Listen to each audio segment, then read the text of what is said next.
Hell, even Benedetta could go to the mid lane if Omega wanted it to be a mid laner or jungler. That's a good point. Yeah, exactly like what Psycho did in the past game could potentially be a formula that they could take good use of from that page.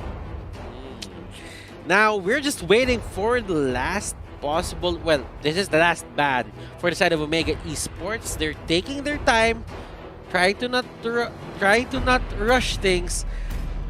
Probably a Forza would be a nice ban here for their side, and they go for a Diggy. Oh, I get the Diggy though. I get the Diggy. This is shades of what Burmese Ghouls did earlier with their own Diggy. Rafaela, it's a way to stop out. It's a way to help Bruno maneuver through the fight. Yeah. And in terms of Diggy, you're just going to negate a lot of these Jawhead, Esmeralda disables, and probably Omega Esports, they're thinking about getting some teamfight ultimates going on for their side. yeah, that's what I was thinking too, because you don't just necessarily ban out the Diggy just for a Sylvana. It just doesn't add up necessarily. But Rrq Hoshi taking up the Rafaela, something very, very interesting. They want to be able to outmaneuver this Esmeralda overall. But again, big ultimates here. What could it be? Last two picks for this draft of game number 2. It's going to be the Farsa and the Harley. Okay. Okay, so this kind of telegraphs that it is Farsa in mid, Harley in the jungle, and I think they're a little conservative when it comes to the magic damage.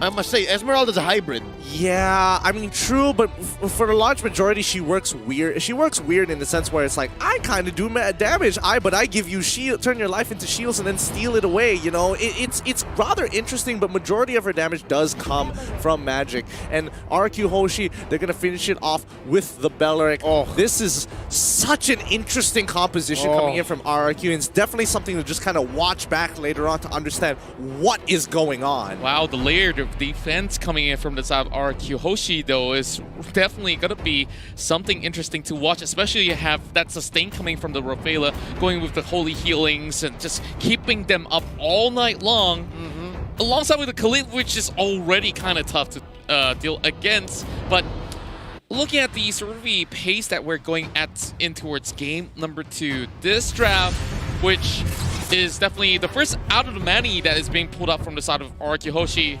is keeping our eyes wide open. Rrq Hoshi, clearly they have a different stand on the meta right now. They are playing, they are throwing us off, and right now we're trying to decode whatever it is that they're trying to do in this meta. And Omega Esports, they really have to face this. I hope they figure out something in this game, because if not, they're going to go to the lower bracket. Ladies and gentlemen, game number 2, we head on to the Celestial Palace, and Gideon, Leo, and Contra take it away. Thanks, Butters. And this game is, I'm hoping it doesn't reach all the way to that 30, but Rrq Hoshi wants to start off strong. And when you got a Bruno and when you have a Rafaela, you just can't help but to look to push them out of their own jungle. All right, this is Psycho once more in the roaming role on that Rafaela. And we're trying to decipher slowly what's going on with this lineup.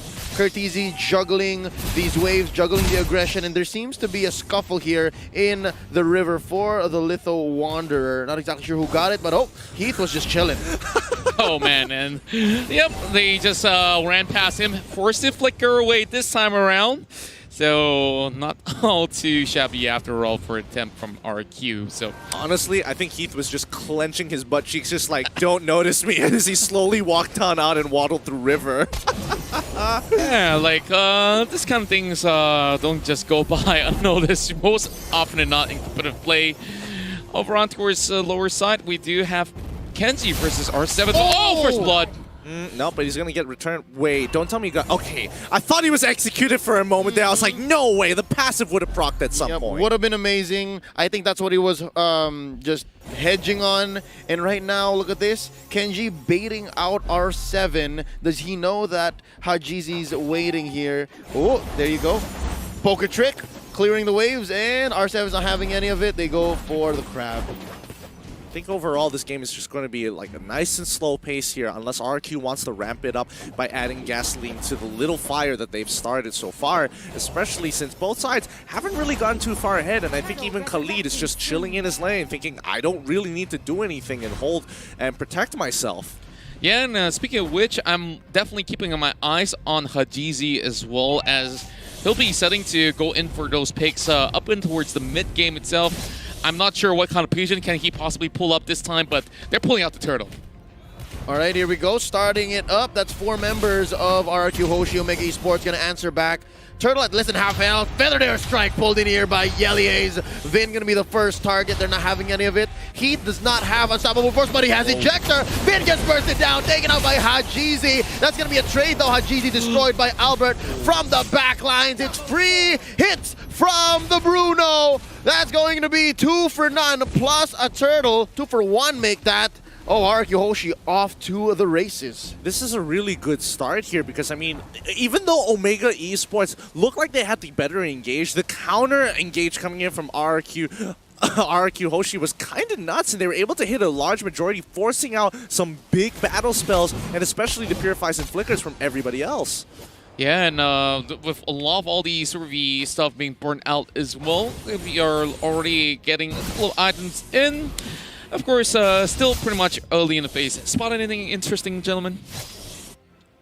Not just yet. I think it's still relatively similar, but it's going to be a huge fight here as the Feathered Airstrike comes through, but Lemon is in the backside wanting to stop this move from Farsa. Oh. She can't even hit Wings by Wings. Hajizi is the next to fall. They're diving! Oh my goodness! A triple kill going over to your boy, Albert! 4 for 1, I'll take that any day, plus a good amount of hits on this outer turret energy shield. Nay, make it the whole turret taken down not even 4 minutes in. Rrq Hoshi seems to have drafted the draft they wanted anyways, and if this isn't a hyper push, hyper carry lineup, I don't know what is. Look at this, they're ahead by about 2,500 gold already. Yeah, and raising the baby strat definitely working very well in favor of the side of Rrq, already feeding 5 kills to Albert, who's pretty much all grown up right now. And my concern is this, they're going to be going for another pick. Oh, nice ejector, trying to save Heath, but it is all in vain as Lemon gets away. That's going to be deadly magic set in by Kaltizi, but we all know Lemon's going to survive. This is, oh boy, this is some big moves made by Rrq Hoshi. They're just they're pretty far ahead and this early into the game. Wait, no, this could be something a little bit more here because Rrq, the fact that they are rotating between mid and bottom side, they want to break the mid side so they have more space to work with when they're just kind of putting their pressure on the turtle, and maybe could even force a chase into the enemy jungle. Yep, and just go for the mad snowball here, and exactly that's what they're doing. Again, they opened up the main artery in mid. They have easy goes at most things, especially turtles, and that's just gonna make Albert a beast. Easy. Now another big fight. That's gonna be a Wrath of the Dryad, setting them all in. Lemon destroyed by Hajizi. Oh, I think they started the fight a little too soon. Yeah, and he definitely was in the wrong place, wrong time as well. Now, Electo, final blow on towards R7. Honestly, not going to do much to that Khalid. Yeah, especially with the Quicksand Guard, actually. He is just going to heal back up to pretty much full and just continue to just soak up as much pressure as possible. And Kartizi, no matter how much damage he gets on him, boom, he gets hit by the ult. And Kartizi, R7 could look to finish him off, but Hajizi is there to protect him. Oh, he manages to get him. He forgot about the passive. R7 still alive. He's getting hit by literally everything and walks away like nothing ever happened. Amazing. He comboed the passive and the execute. I think that was the nail in the coffin that caught Kartizi off. Usually you don't get Kartizi with that, but something's telling me maybe Omega's kind of tilted. Maybe it's getting to Omega. The long game, the 34-minute game earlier, and just this hyper-aggressive draft. Definitely getting in their heads. Just look at the way that he plays the Khalid, just flickers right in, and yeah, there it goes. Doing everything that Rrq needs to do just to get straight, direct, and towards the heart, not only the head. It's getting scary here because if this is the tactics that Rrq are going to employ just to tilt their opponents, dragging out the 30-minute games, oh no. Oh, nice use of the Rampaging Sandstorm, forcing Heath to go for the flicker back. Hey, if you're using your opponent's tanks, again, a playmaking tanks, skills and battle spells to just push them back and just go for failed attempt, it's going to be a non-starter. And if you do this for the next 3 minutes, you're going to see Vin here, Albert, build up to more than just a Berserker's Fury. I'm seeing maybe a battle, an endless battle in 2 minutes. I suppose, but I think, like, they've got the Berserker's Fury. Endless Battle is probably going to be coming up real soon as well, like you said. But is that going to be enough? Like, what happens once Omega has kind of scaled up and, oh, this is a pick? Oh, that's Vin. Oh, he's able to get out despite all the deadly magics. Nice pin down. Imperial Justice onto Heath. And, yeah, you're underneath the turret. You turn it into a chase like this. It's going to be fine. Emoji Esports knows to retreat. Oh boy, yikes. Just look at how fast he just melted down right there as he tries to go in for the pickoff. But even if they managed to get that catch, the rest of Omega Esports evidently wasn't ready to respond to that pick itself. So not sure if it's miscomm or, you know, something that he hopes to just burst it down in the blink of an eye. Oh boy, Albert is so huge. He's literally critting for 1.8k. 1.8k. Let that sink in for a bit because it's only 7 minutes into this game, going to 8. 1.8k, that's about half of most heroes' life bars at this point. And yeah, no quarter here for this tier 2 turret up top. Sandstorm starting it up. That's going to be the Feathered Airstrike pushing them back. But no, they already set their sights on Heath and take down the Jawhead, as well as this mid lane turret. Inhibitors left standing, save for bottom. This is aggression like we've never seen before, at least in the playoffs, especially with a draft as unorthodox as this. I mean, Albert is enabled and they want more. Look at that damage. Cortese barely stood a chance. Lemon went over the wall just to try and get him with the Dryas, but luckily Cortese survives with just a sliver of health. Yeah, Cortese almost dropped right there, and now I'm just being less speechless on how effective this composition have worked out in favor of Rrq Hoshi, and Omega Esports now could not really leave the base at the moment. Yep, they got the breastplate up for Kenji, now playing very defensively. Yo, the breastplate on Kenji feels reactionary. It just feels like, oh, I need to build it because we're dying too soon.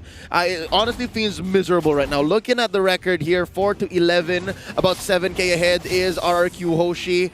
This First Lord here, if they don't do anything that just changes the way that they engage, which I'm struggling to find right now, I do think that it's a free Lord already. This one, 3 seconds away, and there you go, Albert already has the endless battle. I think that's a Blade of Despair coming up next. Oh, they catch a GZ off. Albert uses not even the Wave of the World just yet. That's a double for the Bruno, and they are going for the throat. They are going for this mid lane inhibitor. Feathered Airstrike being called off by Yelly Hayes. He's saying they're at our gates. They're at our gates. Mayday.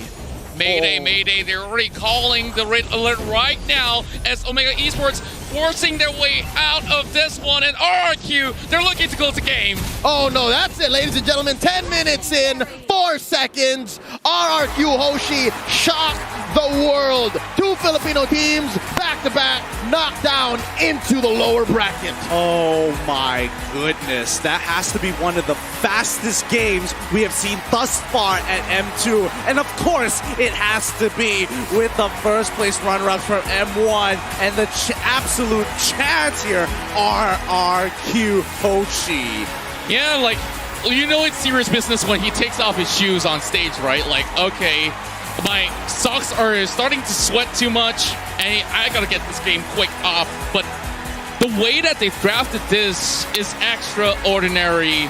The Kings of Kings, once again, going nearer towards the throne. Butters, come on in here because, I mean, what do you have to think about one of the fastest